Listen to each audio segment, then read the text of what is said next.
जो रिजर्वेशन हटाओ आंदोलन चल रहा है और जो लोग इसको सपोर्ट कर रहे हैं, पहली बात तो आपको ये समझने की जरूरत है कि रिजर्वेशन सिर्फ और सिर्फ गवर्नमेंट सर्विसेज में मिलता है और कहीं नहीं। और मैं मानता हूँ कि फिलहाल तो रिजर्वेशन को हटाया नहीं जा सकता, लेकिन इसमें रिफॉर्म जरूर लाए जा सकते हैं। मैं मानता हूँ कि जो बंदा गवर्नमेंट सर्विसेज में जैसे एमएलए है, एमपी है, आईएएस या आईपीएस है और जिसकी एक दो पीढ़ियों ने बेनिफिट ऑलरेडी उठा रखे हैं, उनको रिजर्वेशन का बेनिफिट नहीं मिलना चाहिए। ये बात सभी को क्लियर हो जानी चाहिए, क्योंकि जो बैकवर्ड क्लास के नाम पर जो व्यक्ति ऑलरेडी बहुत सक्सेसफुल हो चुका है, जिसने गवर्नमेंट सर्विसेज में एक ऊंचा पद हासिल कर लिया, उसको भी रिजर्वेशन देते हो तो एक्चुअली में जो लोग मार्जिनलाइज्ड हैं उनका शेयर भी ये अमीर लोग खा जाते हैं। और दूसरी बात ये कि जो लोग बोलते हैं कि भाई अमीरी या गरीबी के नाम पे रिजर्वेशन देना चाहिए, यानी जो व्यक्ति गरीब है उसको रिजर्वेशन मिलना चाहिए, ना कि कास्ट के आधार पर।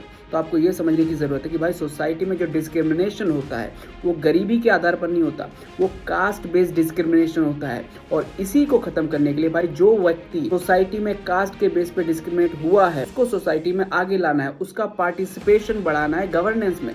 तो भाई इसलिए रिजर्वेशन जरूरी है कास्ट बेस्ड पर। तीसरी बात, जो लोग बोलते हैं कि भाई रिजर्वेशन को कास्ट के आधार पर पूरी तरीके से खत्म कर देना चाहिए, तो आप लोगों को रिजर्वेशन हटाओ आंदोलन नहीं चलाना है, आपको चलाना है कास्ट हटाओ आंदोलन। क्योंकि जब तक इंडियन सोसाइटी में कास्ट रहेंगे, डिस्क्रिमिनेशन एग्जिस्ट करता रहेगा। तो आपको पूरी तरीके से रिजर्वेशन खत्म करना है तो कास्ट हटाओ आंदोलन चलाओ, और आंदोलन में डिमांड करो सरकार से कि भाई आप एक स्पेशल बिल लेके आओ जिसके जरिए कास्ट को इंडियन सोसाइटी से हटाया जा सके। कोई भी व्यक्ति इंडियन सोसाइटी में अपनी कास्ट का इस्तेमाल ना करे अपने आप को आइडेंटिफाई करने के लिए। जब कास्ट ही नहीं रहेंगी तो डिस्क्रिमिनेशन नहीं होगा, और डिस्क्रिमिनेशन नहीं होगा तो रिजर्वेशन की हमें जरूरत ही नहीं होगी।